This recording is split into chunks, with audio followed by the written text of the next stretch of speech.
అందరికీ నమస్కారములు. ఈ వీడియోలో వృద్ధి సంధి గురించి చెప్పుకుందాం. సంధి అంటే రెండు పదాల కలయిక.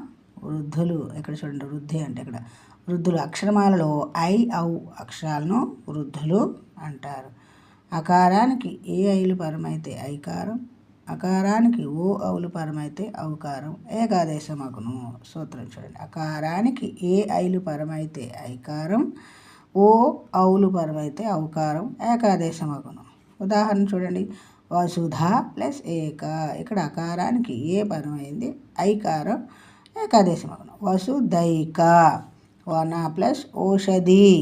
ఇక్కడ అకారానికి ఓ పరమైంది, ఔకారం ఏకాదేశమగును. వనౌషధి. అష్ట ప్లస్ ఐశ్వర్యం. ఇక్కడ అకారానికి ఐ పరమైతే ఐకారం ఏకాదేశమగును. అష్టైశ్వర్యం. దివ్య ప్లస్ ఔషధం. ఇక్కడ అకారానికి ఔ పరమైతే ఔకారం ఏకాదేశమగును. దివ్యౌషధం. ఈ విధంగా సవర్ణాలు వస్తే సవర్ణ దీర్ఘ సంధిని, గుణములు వస్తే గుణ సంధిని, వృద్ధులు వస్తే వృద్ధి సంధిని చెప్పాలి.